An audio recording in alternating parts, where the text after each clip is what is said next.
Okay, let's do this. Hey there, clan, and welcome to a new segment on the channel. I don't know how regularly I'll be doing this segment because it all comes down to the specific game type in which I talk about, and that is episodic or seasonal games that are brought out by developers now, including most notably Telltale, of course Don't Nod with Life is Strange, and even Capcom with Resident Evil Revelations. Since episodic games are actually becoming a more common thing in the gaming industry, I think it's about time that I actually do talk about them episode by episode, or at least give my quick thoughts about the halfway mark of each seasonal game that I play. Now at the moment I'm only really playing two seasonal games. I'm playing the Game of Thrones seasonal game by Telltale and Life is Strange. I did attempt to film a Life is Strange video, but I couldn't talk about much without going into spoilers. Now I will do my best to avoid spoilers for both Game of Thrones and of course Life is Strange, but I will do a small segment where I do talk briefly about spoilers for both of them. I don't have much to say on each episode of episode 2 of Life is Strange or episode 3 of Game of Thrones, so I'm going to mash them into one video. We're going to talk Game of Thrones first, and then we're going to talk Life is Strange after that. I will maybe put a little timestamp in the description if you wanted to skip right to the Game of Thrones one, or if you want to skip to the Life is Strange one, because I know not everyone finds either one interesting. Either way, let's dive into this and cue the intro.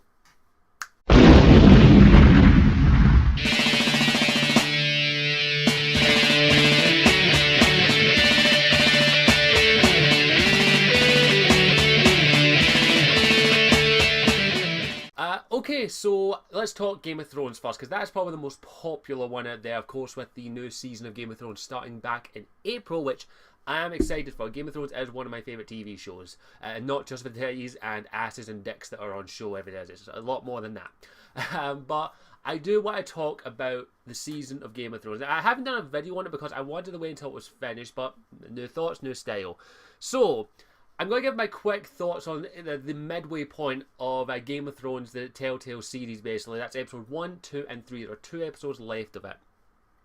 Firstly, I will state that, in my opinion, the Telltale series have done exactly what you expect them to do. They kind of nail the theme of the show or the comic that they're adapting. Of course, the previous one show being The Walking Dead, which is also a comic, but the Game of Thrones is based completely on the TV series and the books, of course.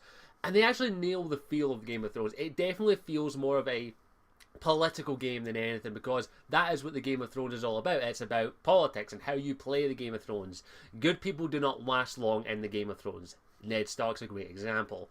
So I definitely agree with that, is that whenever I'm playing a Game of Thrones Telltale series, I definitely play it a lot more differently than I play other games, just because of the fact that I actually have to play the game, and I suck at the game because I'm always the type of person that acts first in those situations instead of thinking about it. But when I'm playing Game of Thrones, I do a mixture of both, because there are moments within the game, especially in the most recent episode, the 3rd episode, where I just act like that. I'm just like, look, we have to act right now. I don't care about the consequences. And after I do it, I do care about the consequences. I'm like, fuck.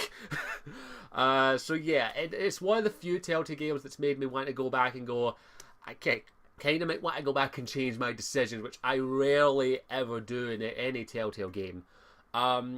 But it's just the politics I suck at. I suck at the Game of Thrones. I have learned while playing the game, of course, more so up to the episode 3 than rather than episode 1 and 2, to actually think about my actions a lot more clearly. Actually try and play this game to the best of my ability, even though it is incredibly difficult to judge a character's and your intentions. And I definitely enjoy it. The voice acting, of course, I have to comment, is actually a bit of a mixed bag. The non-TV actors like Peter Dinklage and the actor plays Jon Snow and Cersei, they do okay, but you can tell they're not voice actors. They don't feel phoned in, but they're okay, so it's nice to see them. I do like the cameos we do have. They actually build a bit more of a cameo. It's more of an inclusive role, but overall the voice acting and all the other ones which are not from the TV series is very well done. Definitely major props there. But I am enjoying the series, but I will happily admit it's my least favourite of the old Telltale games. My favourite is probably The Wolf Among Us, with The Walking Dead probably a close second. Game of Thrones is definitely my least favourite Telltale game. It's just something about, I actually had to push myself to actually play episode 3. I came out like a day or two ago, and I was like, I don't want to play it. It's just that kind of thing. I just didn't want to play it, but I decided, no, I bought it, let's play through it. So I will happily admit that I'm finding it difficult to actually play. I'm finding it difficult to get the encouragement to actually play the game. But once I play it, I actually enjoy it. But it isn't my favourite among the Telltale games. I'll happily admit that. That's kind of strange since I actually prefer the Game of Thrones show over the Walking Dead show. And now it's reversed. I prefer the Walking Dead game over the Game of Thrones game. It's kind of weird that way. So it's just my personal opinion. I'm feeling a little bit of a struggle to actually play through the game. But episode 3 kind of gets me a bit more interested to actually try and play the game a bit more. So I am excited to see where it goes and continue, and especially now with, spoiler alert, with the introduction of Daenerys Targaryen. We actually do see her in the latest episode, but we don't interact with her just yet. So I am interested to see where that goes. But other than that, I am enjoying it. I don't know if I'll ever consider saying it's worth it, in all honesty. I kind of have to wait for episode 4 and 5. But if you're a Game of Thrones fan, pick it up. It's definitely enjoyable. I am having fun with it. But at the same time, it's still my least favourite of the Telltale games. That might change by the end. That might change when I play episode 5 and my mind just goes, boom! If Telltale don't hurry up and get it out, because it was a bit of a wait between episode 2 and 3, but Telltale do that, which irks me. It's the only thing I hate about episodic games, but I understand why it has to be the case. So overall, I am enjoying the Game of Thrones Telltale series, but I'm not enjoying it as much as their previous installments. So that's it in a nutshell. I will talk spoilers about Game of Thrones at the end, but well, I'll say right now, spoiler alert, right now off the bat, I'm going to talk a little bit of spoiler. I am feeling, you know what, actually, no spoilers. I can't really spoil it because, as is, to spoil one episode of this would be like spoiling the rest of the season. So I'm going to move on to the Life is Strange. But if you're going to stop watching here, I thank you for watching. I'll see you when I talk about Life. If you still stick around, please do. Cue transition. Okay, let's talk Life is Strange. And now, firstly, I have one little nerk to address with this game, and it isn't about the game itself. I attempted to do a Let's Play of Life is Strange, but due to the fact that it has third-party music in it by indie bands, Matt's third party was Bang Bang Bang. And I did get in touch with one of the publishers of the song, but they had some really, I don't want to talk too much about it. It wasn't too bad of a request, but I eventually just took the whole playthrough down just because I couldn't be asked dealing with the third party bullshit. YouTube really need to get that sorted out. But that being said, I'm going to talk about the episode now. And I've already talked about episode 1 previously on the channel, if you want to go have a quick look at that. But I'm going to talk primarily episode 2. And I'm going to be honest, I actually loved this episode. The same reason I loved episode 1 is the fact that Life is Strange is actually tackling some very sensitive and actually probably very delicate situations. The first episode dealing with a little bit of teen pregnancy and abortion. Also dealing with repercussions, death, and a few other little things here or there. But episode 2 kind of ramps up the bar when it starts to deal with things like suicidal tendencies, cyber and physical, cyberbullying, verbal bullying, and bullying in general. But also dealing with letting things go while also trying to figure out what's going on. This episode is definitely better than the first episode. I would definitely say that. Very heartfelt. It actually plugged at my heartstrings quite severely, I won't lie. And I really, really enjoyed it. I enjoyed the chemistry, of course. This is more of a Max and Chloe episode with their interactions with each other. Max talking about her powers and how Chloe's like flabbergasted, like, what the hell's going on? And I really am liking the chemistry between the two of them. They feel like old friends because that's what they are. They're like friends who haven't seen each other in years, but then reconnect with each other due to an extreme circumstance. We've all had that at one point in our life where we've bumped into a friend we haven't seen in years, and then we just start hitting it off all of a sudden, like nothing had changed. And I definitely like that about the chemistry between the two of them, even though a lot has changed. Chloe is still dealing with her grief over the disappearance of Rachel Amber, who, in my circumstances, my theory actually, is not alive, or if she is alive, she's being held captive somewhere, and I have my theories on who it is, but I won't say them here. I definitely like that. I definitely like the chemistry, and I feel for Chloe's character. Max left her best friend left her, and then her dad died in what I'm thinking is a car accident. And then her new stepdad is former military, a bit pushy, and a very, very overprotective. it's just, I feel for Chloe. I'm like, I understand what she's gone through. She's went through the rebellion stage. She's got tattoos, blue hair, but she's also smart. She actually does talk a few smart things. She's more than just a rebel. She is actually smart. And in all honesty, she could have gone somewhere if it wasn't for Max leaving, which I think was the major turning point in her life. And Max, of course, not staying in touch with her, which is easier these days than it used to be. But I understand the feeling, because I have had that where I've talked to friends and I've said to them, let's try and stay in touch, and it doesn't happen. We don't, and we drift apart. And I do love how Max is still trying to apologise for that, but at the same time, Chloe's kind of forgiven her for that, and they're reconnecting, and I really do like that. The chemistry between them is fantastic. You definitely feel like they would give each other's life for each other, and I definitely like that. I also like one of the main facts I really liked about this episode is two characters in particular. Max is being threatened by Nathan Prescott because my character told on him.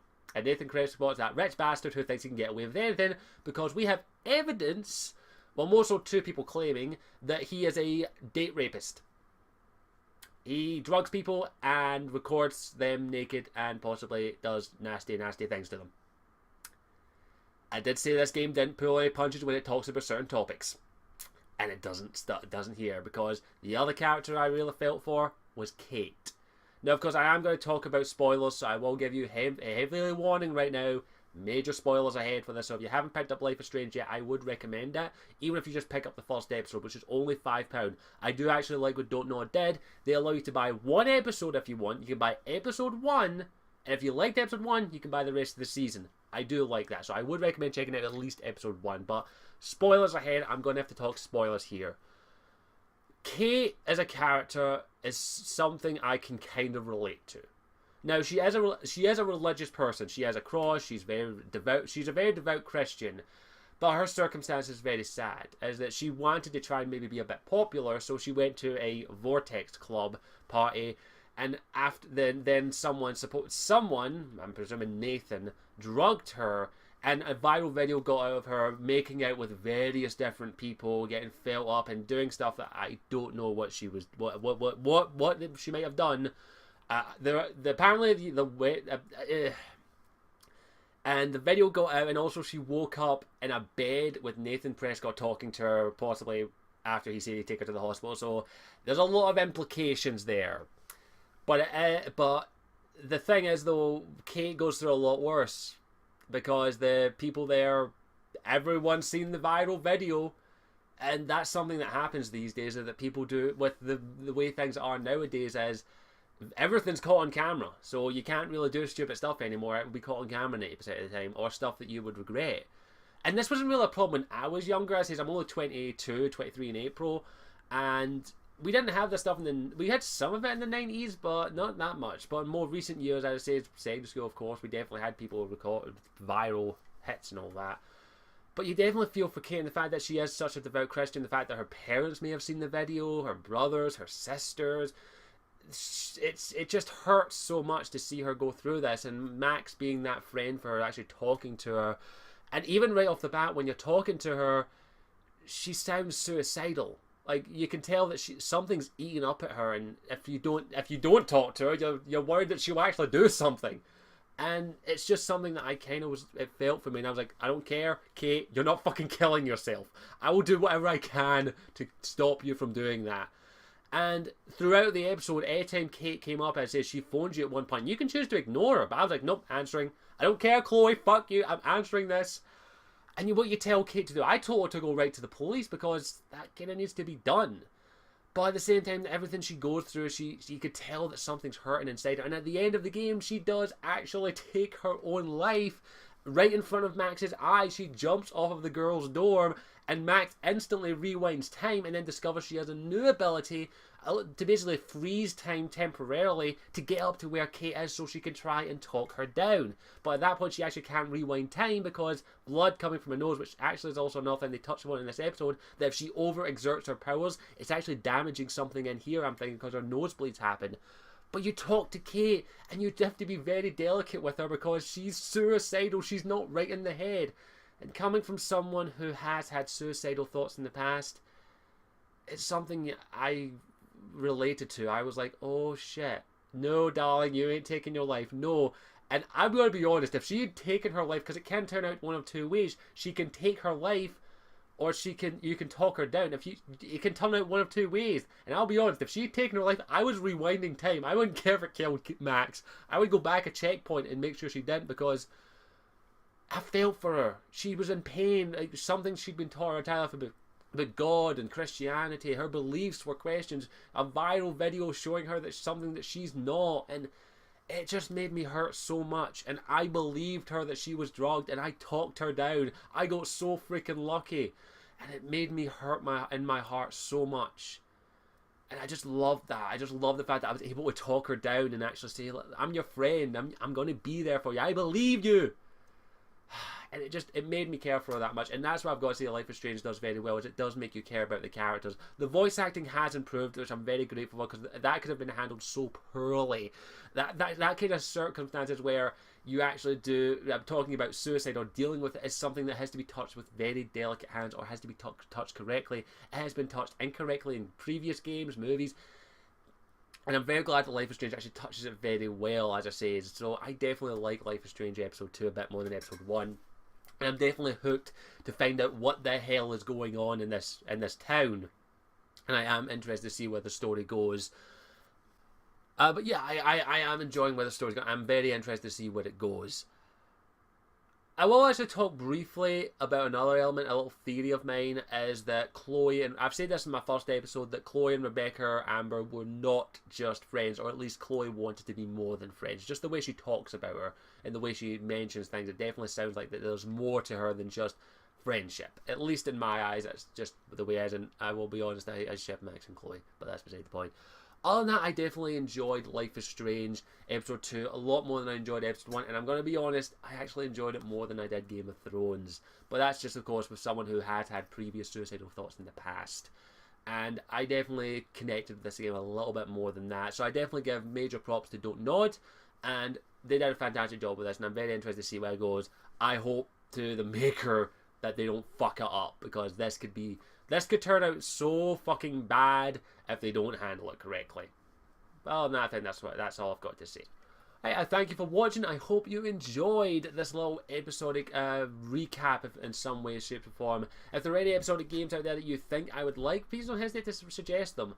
But on that, I thank you for watching. What did you do? Did you play Game of Thrones Episode 3? Did you play Life is Strange Episode 2? What did you think of those episodes? Did you enjoy them? Do you have your own little theories of where things are going? Don't hesitate to put them in the comment section down below. And of course, I will say this at the start of the video, beware, the comment section will more than likely have spoilers. Just giving you a little heads up. Other than that, I thank you for watching, and if you haven't already, feel free to subscribe to the channel and help spread the word of this. Spread the word and join the clan. Other than that, I thank you for watching. See you all next time, and ciao for now.